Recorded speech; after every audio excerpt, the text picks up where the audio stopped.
Hallo und herzlich willkommen auf dem 8. Review auf unserem Kanal. Ich bin der Patrick. Ich bin der Salvo. Und heute zeigen wir euch die SIG P229.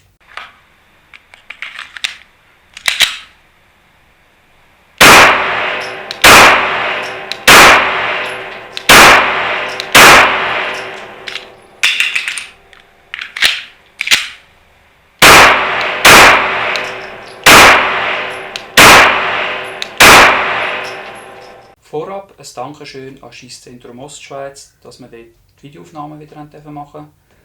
Und an Gotcha GmbH, die uns wieder einmal die Aimcam ausgelehnt hat für diverse Videoaufnahmen. Infos dazu findet ihr im Videobeschreib. Wie immer würden wir uns über jeden Like und jedes Abo freuen und Unterstützung von euch. Die Pistole, die wir hier haben, ist eine SIG P229 Two-Tone FDE im Kaliber 9 mm und produziert worden ist sie von SIG Sauer USA. Da das Modell schon ein Weile auf dem Markt ist, gibt es die Pistole in verschiedenen Farbkombinationen, mit verschiedenen Griffschalen, unter anderem auch mit verschiedenen Abzugssystemen. Die Pistole selber ist zuerst im Kaliber 40 Smith & Wesson auf den Markt gekommen. Geben tut sie jetzt auch noch in 9 mm und im Kaliber 357 SIG.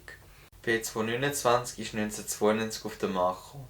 Sie basiert auf dem System von der P226 und P228.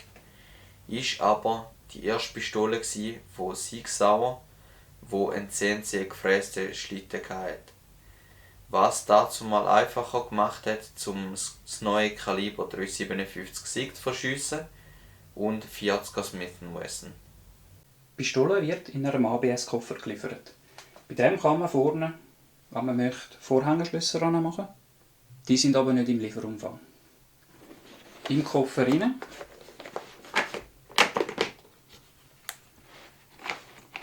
haben wir ein bisschen Werbung, einen lässigen Kleber, Bedienungsanleitung, die zwar auf Englisch ist, aber sie hat ganz viele lässige Bilder drin, also es ist ziemlich verständlich. Natürlich ist die Pistole selber dabei, mit einem Magazin und einem Ersatzmagazin. Chamber Flag, damit man die Pistole transportieren kann, klar definiert, dass sie nicht geladen ist. Das Waffenschloss und ein bisschen Schmierfett. Und das ist der Lieferumfang von dieser SIG Sauer P229.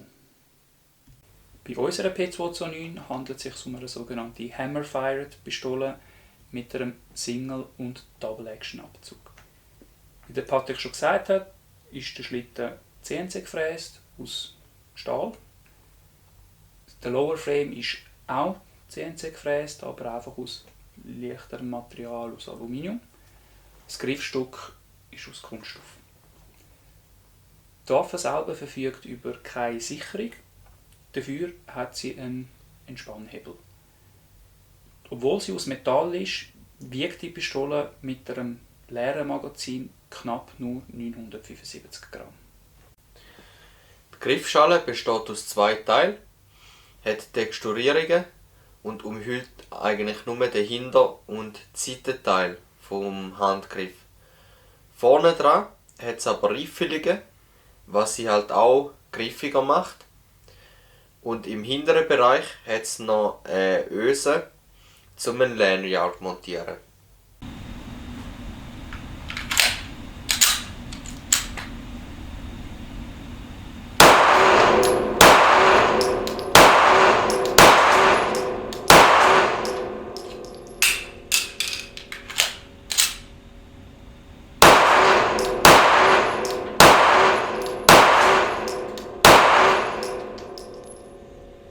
Der Magazinauslausknopf befindet sich auf der linken Seite. Er hat eine Texturierung drauf, was ihn gut bedienbar macht. Der Schlittenfanghebel und der Entspannhebel sind auch nur auf der linken Seite. Die tragen nicht so fest auf. Das Handling funktioniert einwandfrei. Vorne hat man noch einen Hebel, den man braucht, um die Waffen auseinanderzunehmen. Der ist auch nur auf der linken Seite vorhanden. Der Schlitten ist schön gefräst, er hat weiche Kanten, besitzt aber hinten und vorne Serrations, was ihn sehr gut bedienbar macht.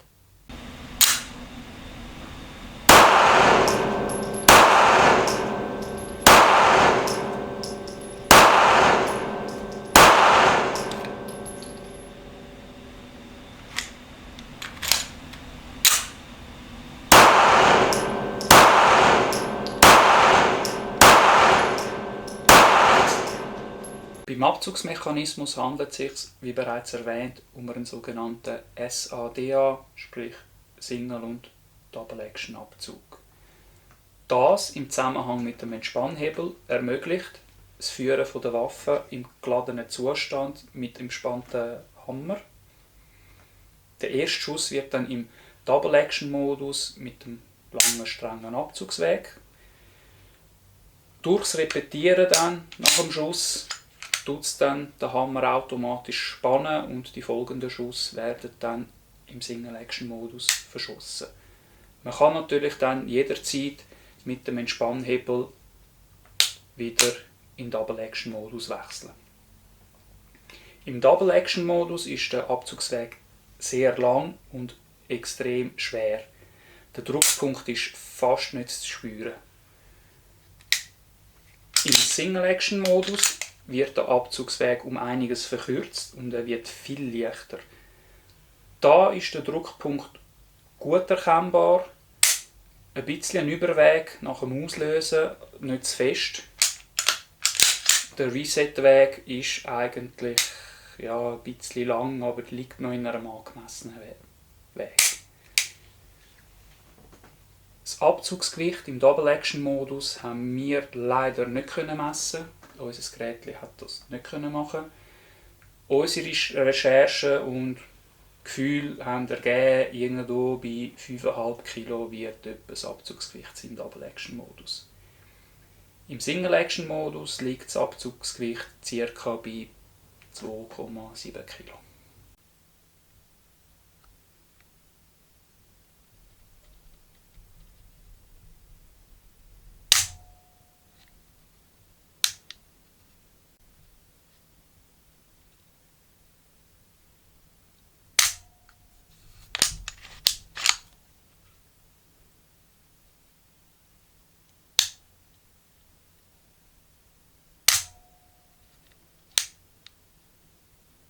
Der Lauf ist aus Carbonstahl. Bei unserem Modell ist er 99 mm lang, aber es gibt auch andere Varianten, die das Gewinde vorne dran haben, um einen Schalldämpfer zu montieren. Die sind länger. Die Kimme und das Korn besteht aus Stahl. Sie verfügen über weiße Punkte, was einfacher macht zum Zielen damit. Die Punkte haben Tritiumeinlagerungen, was ermöglicht, zum auch bei schlechten Lichtverhältnissen zu zielen können. Das Visier kann man horizontal verstellen. Der Rückschuss der Waffe ist ziemlich angenehm und auch gut zum Handeln. Bei unseren Tests haben wir eigentlich auch ein ziemlich gutes Schussbild erzielen.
Das Magazin besteht aus Stahlblech.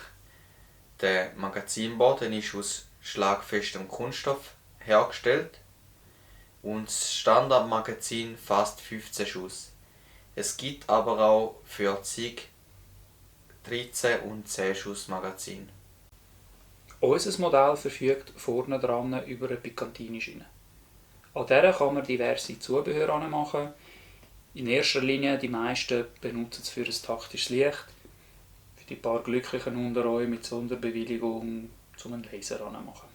Mein Fazit zu der P229 ist, sie ist eine gute Waffe, sie macht Spass zum Schiessen, der Single-Action-Abzug ist sehr angenehm, auch den Druckpunkt merkt man super gut. Jedoch beim Double-Action, wenn man den Hammer entspannt vor oder halt ja, dann ist der Abzug sehr streng und das stört mich ein bisschen.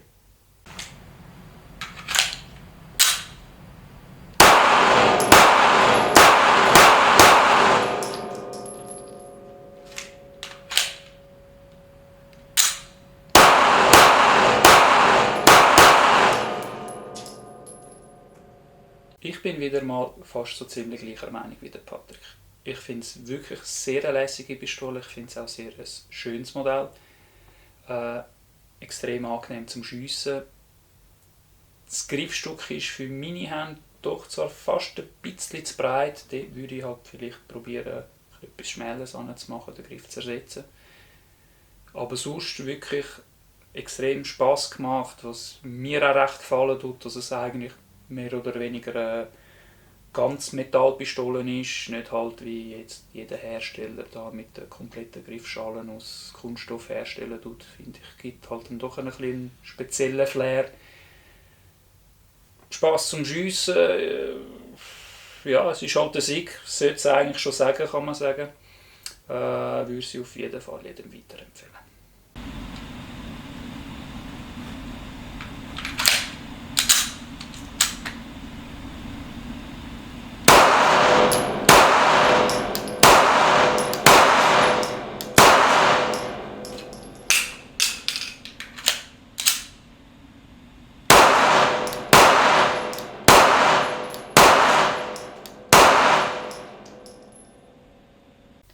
In dem Fall euch auch danke vielmals fürs Zuschauen. Wir freuen uns natürlich über jeden Like und jedes neue Abo. Und wie immer, Detailbilder findet ihr auf unserem Facebook- und Instagram-Account. Von mir auch ein Danke fürs Zuschauen und bis zum nächsten Mal. Ciao zusammen!